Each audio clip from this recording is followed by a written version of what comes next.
Hey, on our podcast today, we're going to be talking about making America healthy again. We're down to about 3 major Trump appointees who are still in cabinet positions, still up for debate. We're going to talk a lot about what's going on there and the drama that's going back and forth on some of these appointees. But when you look at what President Trump is doing to make America healthy again, obviously it goes beyond food and those types of things. We're talking about abortion policy. We're talking about securing the border. We're talking about getting rid of gender mutilation. This is a time when we are seeing significant actions taken to make America healthy again. This is good news. We're going to talk about it on our podcast today.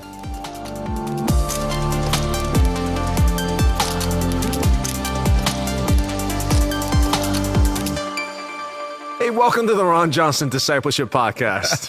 Hey, we're into a brand new year here, and both Pastor Andrew and I are deeply committed to making Living Stones healthy again, starting with our own personal health, which I haven't enacted the program yet, but you just made a great confession. You came back right prior to this podcast. You're looking buff, by the way. You're filling out your hoodie. Well, this is my model, right? You went to the wire. If you don't want to work out, just buy smaller shirts. This is my model, right? It's a quick way. That's an extra small. That's an extra small. Quick way. That's good. You don't need to work out. Just get it one size smaller. All right, and I am confessing, based on your personal inspiration as a role model in my life, that as soon as we finish this podcast, I am going to go get my second workout of 2025. Nice. Make America healthy again. Make Livingstone healthy again. We're going to, holiday, December, January, it's like, I got to lose that holiday weight. And next thing you know, it's the end of January. You're like, oh man, well, there's no excuse anymore. It's not holiday weight anymore. And you got to embed it into your schedule somehow, or it just does not happen. And I haven't quite found that place to embed it yet. The perfect place would be like before the sun rises, like 5 in the morning. There are a lot of people who do that, but I have not been able to get my body and brain in sync around that one. So I'm still in a little bit of limbo there. But it's really a lifestyle niche you got to carve in there, And for me, diet is more important than anything else. Just have just that late night bag of chips or late night bowl of ice cream. Is that your diet? Pretty much. Wait, what diet is that? It's the chips and ice cream. The late night indulgent diet. It started in December, and it was supposed to be just a phase, a fad. It's becoming part of my lifestyle, so I got to cut that out. Smaller portions.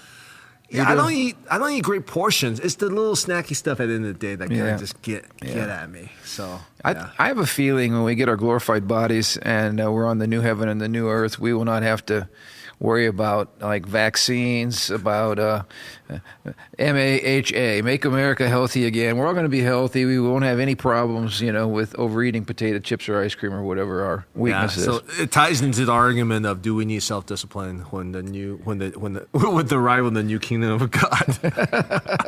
That's a whole other different discussion. Or will we just have self-discipline? Yeah, just like, I will eat 3 chips, just 3. That's it, it'd be done.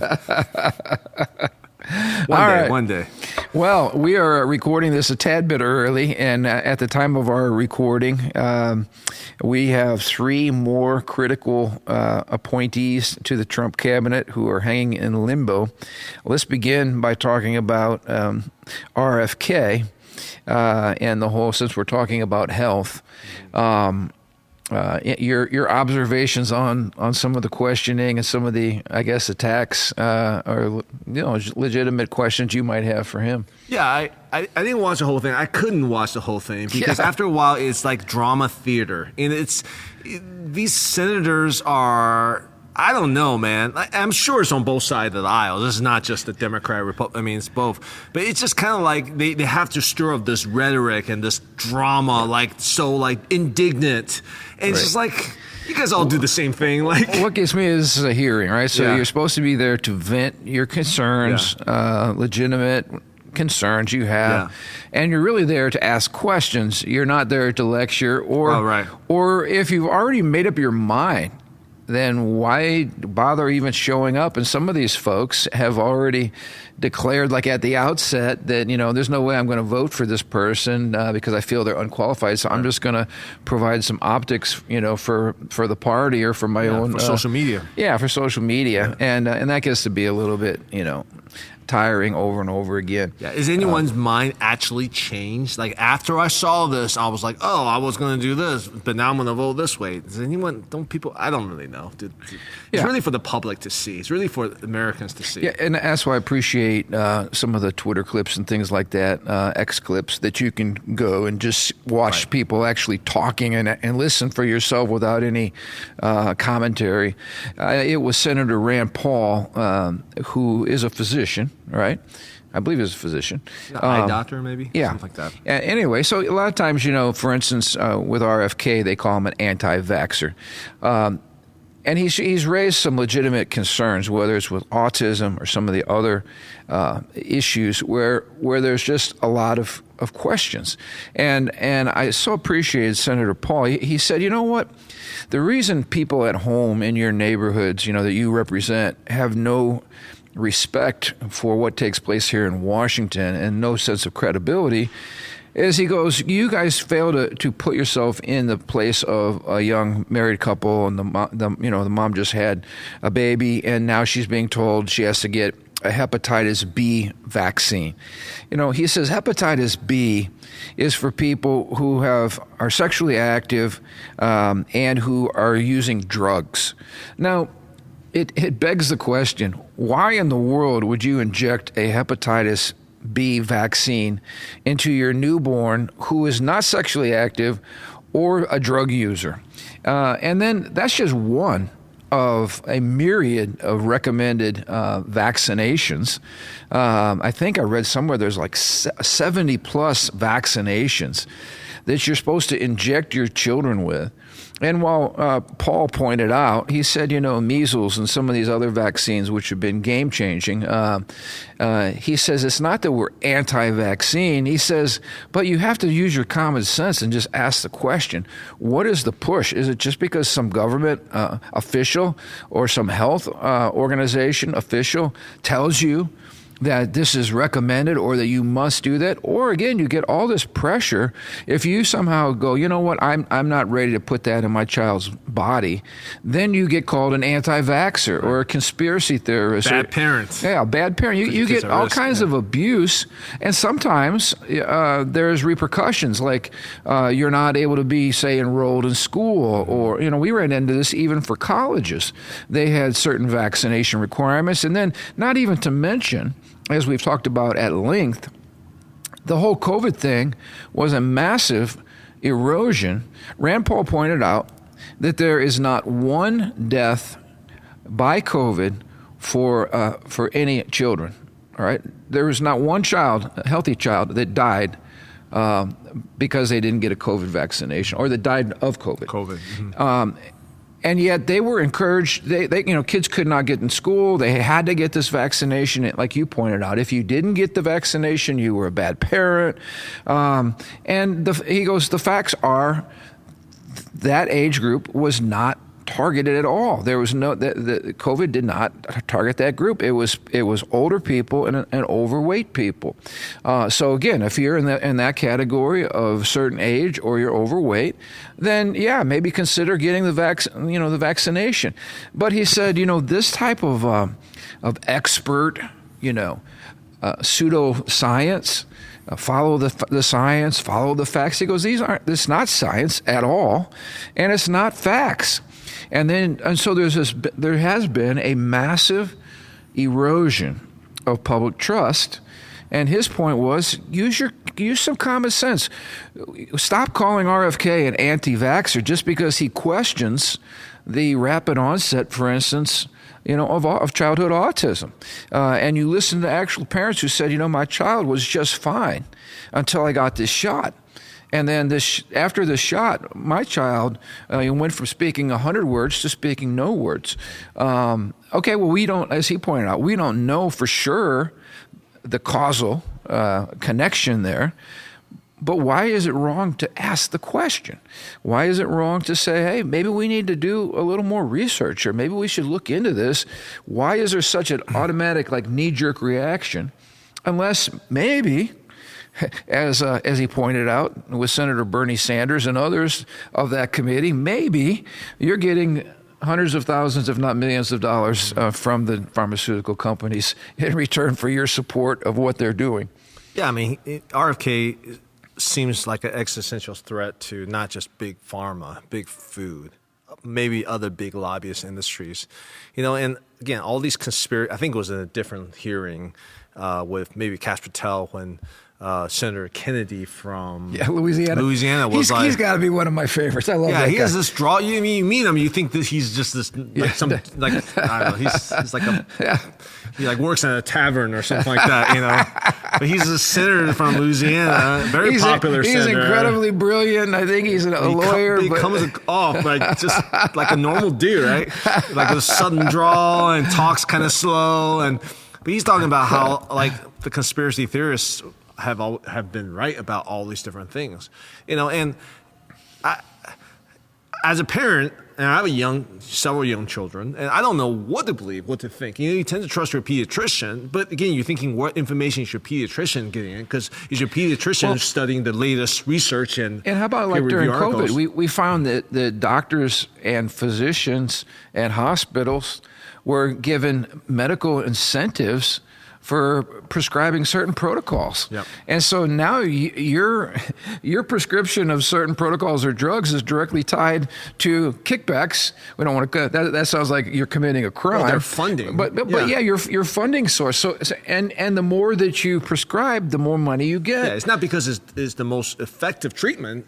It's the most profitable treatment. So when you saw all these people, for instance, going on ventilators, and you realize hospitals were getting money for everybody they put on ventilators, or that remdesivir or whatever that drug was called that basically shut your kidneys down and killed you. And why are we prescribing this when we're watching these adverse effects? And then the bigger question, which I think all these people are absolutely terrified of, the bigger question is, who's going to be held accountable for all of this, death and devastation that has been left because we followed the experts? And I think if there's anything that we learn, I hope we learn during COVID, is this whole follow the expert thing is a pretty shallow and short-sighted thing. You have a brain and you have an immune system, and I always think back. What did moms and dads do when they had a newborn 100 years ago or 200 years ago? They weren't injecting their kids with 70-some different shots. And granted, we had some legitimate things that the vaccines did, like help with polio or measles or some of those things. But we've got to sort through this massive regimen of shots that are now recommended and figure out what's really necessary and what's healthy and what's not healthy for our kid. RFK made one mention of like during the whole COVID crisis, I think we have more fatality per capita in the United States than any other nations. Don't quote me on this. Something like that. We had more deaths per capita than any other nation, and they asked him why.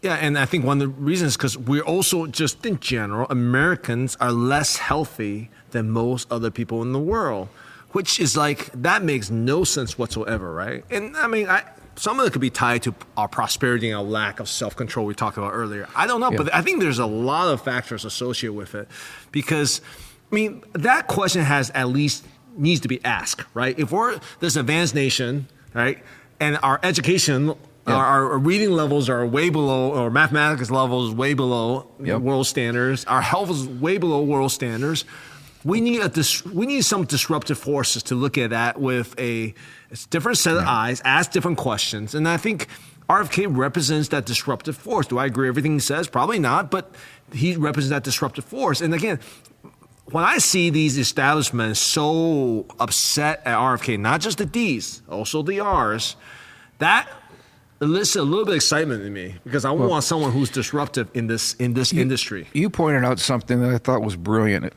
Lots of things that you say are brilliant, but this was especially brilliant.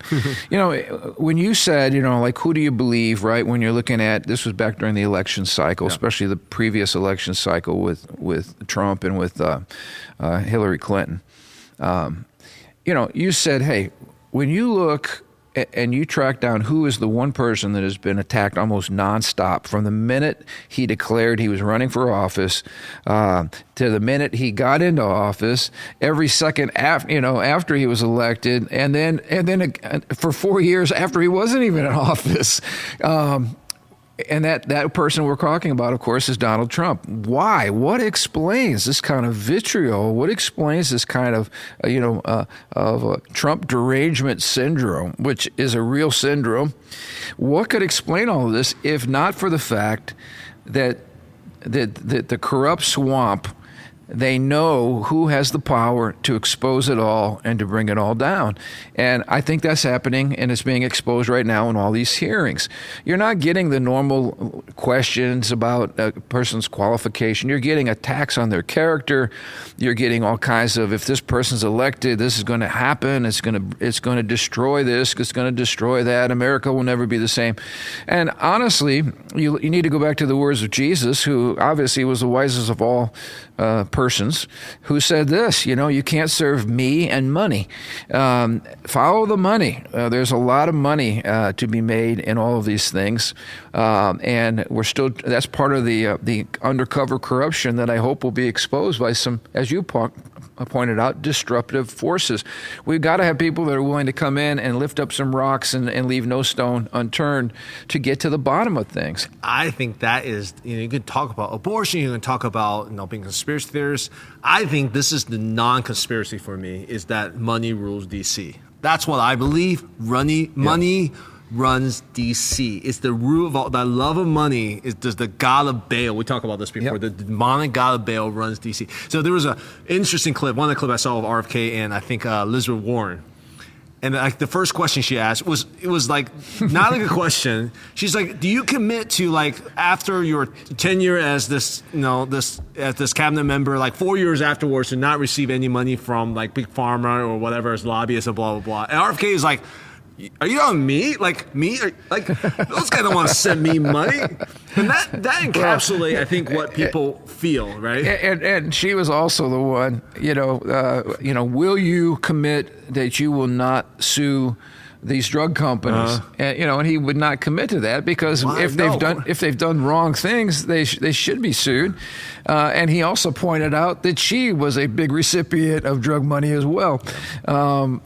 So again, it kind of silences the attackers there. Maybe there's ulterior motives, just maybe, But that's across the board. Now, you brought up a good point because a lot of conservatives, first of all, it's hilarious that we've got RFK, a former Democrat, Tulsi Gabbard, a former Democrat, and Kash Patel. I don't know that he was a Democrat, was he? Not him. But the other two. Mm-hmm. And so here you have Democrats who are mad that Democrats have been appointed by Republicans to hold office, which is kind of hilarious in its own right. But one of the concerns that Republicans, especially conservatives, have with RFK is his stance on abortion. And we talked about that a little bit. I think there was a lot of reason for concern at and I even brought it up, I believe, on this podcast, that, when Trump was arguing to send the abortion debate back to the states instead of dealing with it at the federal level, almost like, to use the comparison, let's just send slavery back to the states. Slavery is such a massive issue and an injustice that it needed to be dealt with at the federal level and outlawed at the state level. The same argument holds true for abortion. Is such a moral wickedness, and injustice that it must be dealt with at the federal level, not allow states to have their own carved out little rules or whatever. But here's my point. When Trump comes into office, to go back there, Trump was also said that after 15 weeks, that no abortions after 15 weeks. But that makes really no dent in the level of abortions because the vast majority, 90-some% of abortions happen before 15 weeks anyway. So we're still taking the life of innocent children. But when you look at what Trump does, and that's what I encourage our listeners to look at, get beyond the rhetoric and watch the way the person legislates. And when you look at everything Donald Trump has done just in the last 2 weeks, right, that have aligned perfectly with what I would call a biblical Christian worldview, including life. We're not there yet completely. I'd love to see us get to the place where there are no abortions allowed anywhere in the United States. But Trump just did some massive things in the area of pro-life. And Kennedy, back to the connection with Kennedy, Kennedy said, look, I work for the President of the United States of America, and I would support what he's putting forth. But these were some of the things that just recently happened. He reinstated and expanded the Mexico City policy, ensuring that taxpayer money is not used to fund abortion globally. That's massive. And by the way, the vast majority, a supermajority of Americans do not believe that taxpayer dollars should go to support abortion at home and certainly not overseas. He issued a ruling preventing Title X taxpayer funding from subsidizing the abortion industry. He cut off funding to the United Nations Population Fund, which supports coercive abortion and forced sterilization. He signed legislation overturning the previous administration's regulation that prohibited states from defunding abortion facilities as part of their family planning programs. And I won't read all of this, but there's probably 5 other major things that he signed into law. And so we saw this during Trump's last term. He was the most pro-life president in the history of America. And he's continuing on with that. So anyway, not that there aren't some issues that still need to be addressed, but I think when it comes to, as conservatives, should we support RFK or not? As for instance, former Vice President Mike Pence has said he would not support him because of his abortion issue. What I heard during those hearings was that he would support the President of the United States policy and make sure he did nothing to circumvent that. Yeah, and I'll ask Mike Pence, what have you done on the federal level, national level, to actually do something? Rhetoric is one thing. You can make all kinds of statements. To actually change the culture, to actually specific things to protect babies. J.D. Vance appeared at the Right to Life March, and he had he gave a speech. I think Trump showed a video at the Right to Life March, one of the biggest march ever. I think they are. One thing that's compelling to me, and him and Elon Musk, is changing the narrative that having baby is a good thing. Right. Like a lot of this is the narrative. We've been indoctrinated in this idea that save the earth, we need to have no children, carbon footprint is bad. Why want to bring kids into this miserable earth? And you and I obviously subscribe different beliefs. Well, let me just say too that part of our humanitarian, efforts globally have been rooted in the idea that the problem of poverty in many of these nations is rooted in overpopulation. In other words, you view children, to your point, as an asset, as a burden, when the truth of the matter is human beings, children, are blessings, and they bring blessing to your nation. And in fact, we see just the opposite. When nations stop having babies, they start to die. So low populations are not healthy anywhere. It's a myth. This whole idea of overpopulation is a myth, and it's rooted in a false worldview. So back to your point, we got to change the narrative. We got to take the moral high ground. We got to say, wait a minute, why are we viewing children as a burden, as a means to poverty, as a means to oppression, slavery, whatever it is? Children are a blessing. Well, to your point, I taught at a Christian university, which I will not name, and I taught an environmental science class. In the curriculum was teaching those same principles you're talking about. It's talking about birth control, as a means to reduce poverty. And I was just like, I have never heard that connection before. And this is a supposed Christian university in their environment. So that idea has been propagated even in Christian education setting. So this is 2 massive sins. Number one, we believe the lie that God did not create the earth large enough to sustain humanity. Human beings made in his image and likeness, people created with incredible inherent value. But then secondly, to compound that lie with a solution that promotes the murder of children in the womb is an abomination. And yet, as you pointed out, this stuff is being taught in a lot of our, quote, Christian universities in our science area. Yeah. And then you got these guys who are like Elon Musk, who aren't even Christian that I know of, who are with common sense, with statistics saying, no, we need more babies. Civilization needs to survive with more babies. This is where, again, like, I'm like, where are the Christians who should be spearheading this movement? I mean, I'm sure there are some, but they don't have but the academics, the Christian elites are the one who's pushing this wrong narrative, you know? Which is a great transition. Thank you. You do such a brilliant job of making transitions. I'm still making transitions that we had no idea that we needed because of all of our vast planning that goes into these podcasts. But, this is a great place to transition. So you talk about these institutions that should know better. Yeah. Let's talk about Christianity today. Yeah. Christianity today, which is really not Christian at all, and it used to be. This was the magazine launched by Billy Graham, and some of the greatest conservative evangelicals in America were influential in that publication. Their article came out with how Donald Trump is terrorizing the immigrant communities.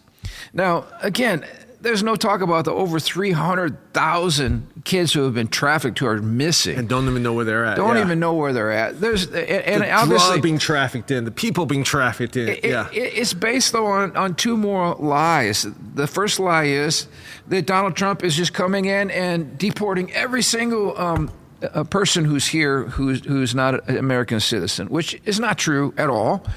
He's already said that he's going into these communities and going after rapists, murders, people with a rap sheet a mile long. And what's crazy is you would think that a Christian organization would get behind that. You would also think that they would make this isn't even a nuanced distinction. This is like as obvious as the nose on your face. There is a difference between immigrants and illegals. You can't come into this country illegally, and somehow Christians come around you and say, "Oh, you're welcome. You're harassed. You're this. You're that." If you're here illegally, you need to honor the rule of law. There needs to be a process, and there's nothing unchristian about that.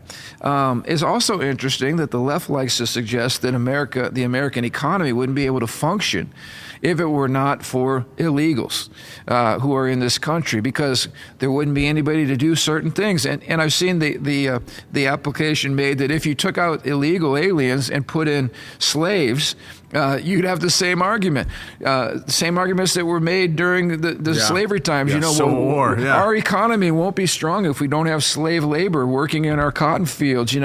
What a racist thing to say. Well, it's the same thing that leftists and liberal Christians are saying now about the whole immigration thing, that somehow who's going to be the maids, who's going to pick the crops, as if that's all that these folks can do. I mean, it's racist in the reverse direction.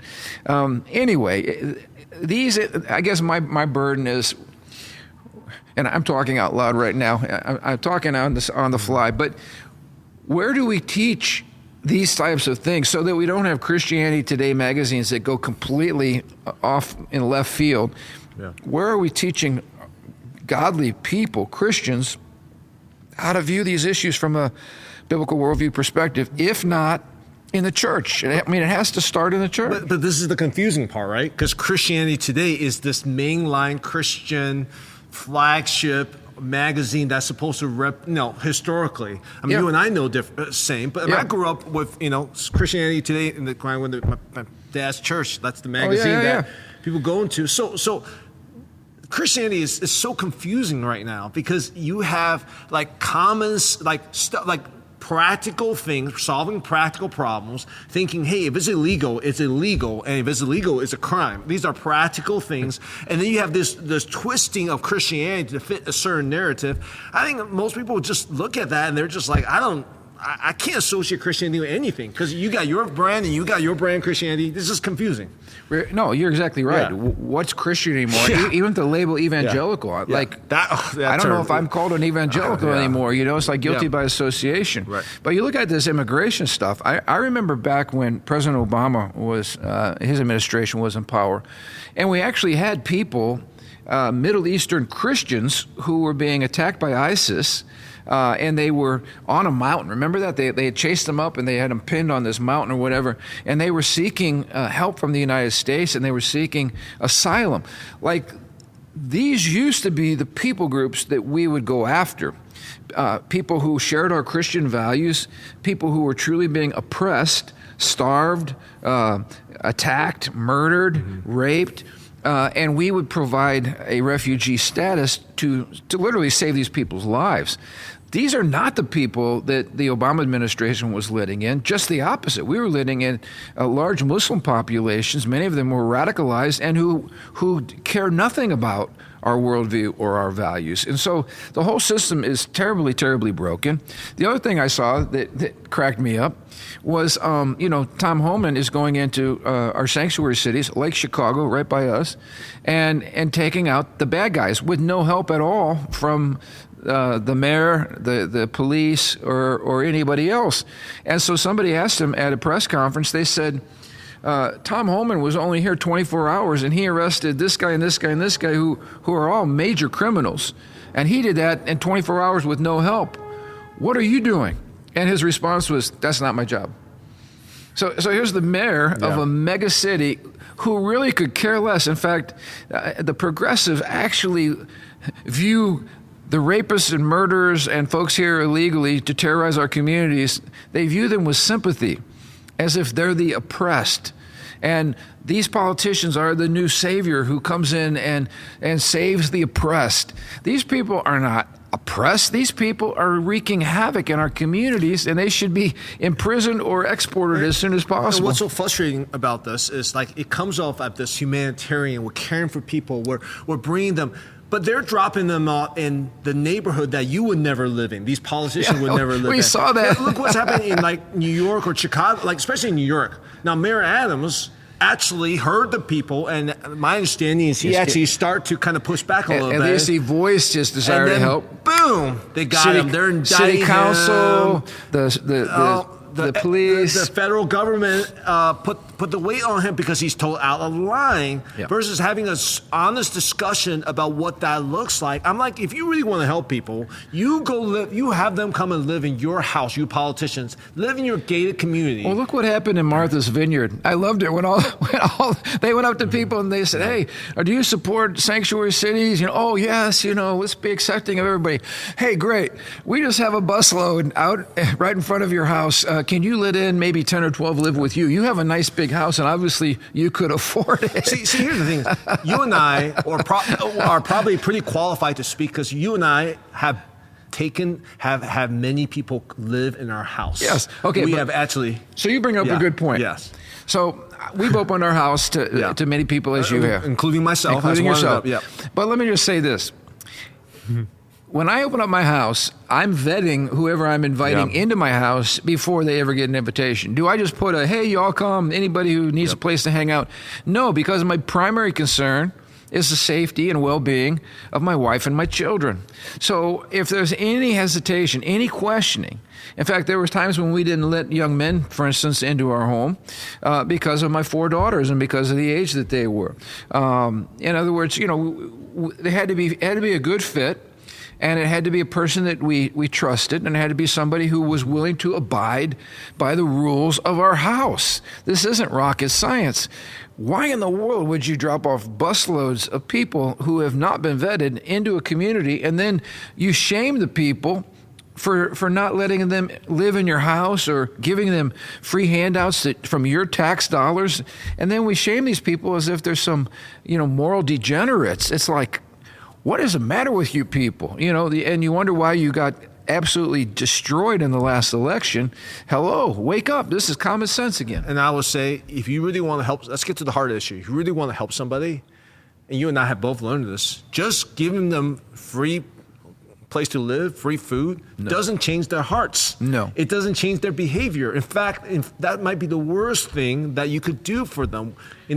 As our life, our business has been helping people, wouldn't you say, for most of our lives? Exactly. So we know helping people is not simple as just like giving them stuff. In fact, giving people stuff might be the worst thing you can do for them. It depends on the person. Absolutely. So true ministry, true care for people. You have to have enough basic stuff, right? Like food enough to survive. But you're right. Just because you give somebody clothes, a car, a cell phone, doesn't necessarily change their situation at all. They're still the same on the inside. Exactly. So I think a lot of it is just on surfacey levels. Like, yeah, we're doing all this to help, blah, blah, blah, blah. No, you're not creating infrastructure. Are you teaching them the skills, the behaviors, the values that's going to be needed to truly become successful? Well, no, we can't. That's the hard. We can't actually deal with that. We're going to just do the pretty photo ops.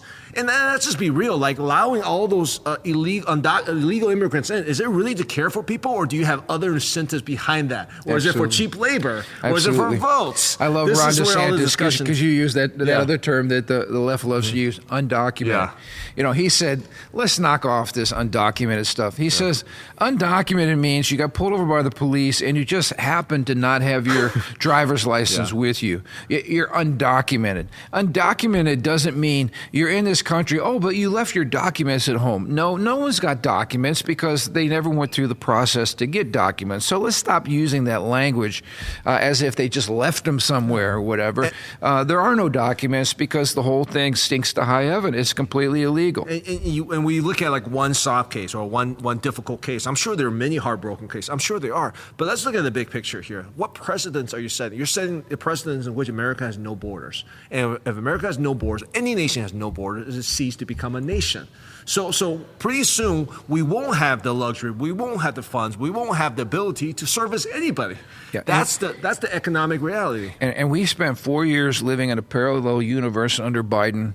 We were told that the border is secure, and then we watched video after video showing people literally streaming across. Mm-hmm. We're watching people bust into neighborhoods in the middle of the night. We're watching entire hotels paid for with government dollars filled with people who are here illegally and are actually being brought in intentionally, as you pointed out, by our government, and yet they're telling us our border is secure. Then you get a president who says, oh, no, this is priority number one, because he listened to the people. And literally within 2 weeks, we fixed the border crisis. The word on the street is, don't try to get in, because you will be caught and you will be sent back. You'll be deported. That all got fixed with 2 weeks of leadership. That's how bad our nation was being led under Biden. And the only silver lining in all of this is, we talked about this, the only silver lining is we got to see what the leftist progressive, idiocy looks like for 4 years. And now people are like, oh my goodness, we're not going back there, ever again. In fact, we're not going to have time to get into this, but just what Trump did to stop this transgender mutilation of our children and to allow people to sue doctors who perform these things, to defund hospitals that are performing this, horrible procedures on kids, gender mutilation. This is huge, and we could go in. I mean, here's my point. People say, oh, Pastor Ron, do you just blindly love everything about President Trump? Nope, not blindly. The only thing I wish he'd tone down on, and I think he has this 4-year cycle, is his tone in terms of his tweets. I actually think he's nicer.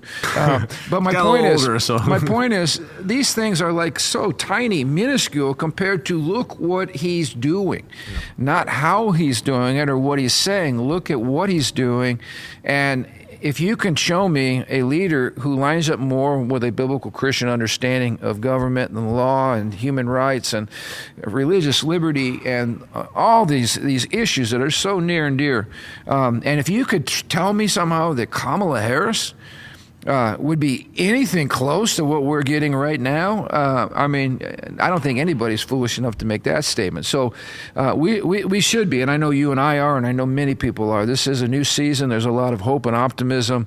We should pray for our president and continue to ask for wisdom and protection, and pray that now begins the arduous process of sweeping a lot of these bureaucracies clean, getting rid of the corruption, exposing. I appreciated the senator from Tennessee who came right out and said, look, I asked for information on the Epstein client list to be made public, and Senator Durbin from Illinois right next door, and one of the other senators kept stonewalling her request, and she asked Patel, would you make this information available? He said, absolutely. Why shouldn't we make this information available unless you are going to be indicted?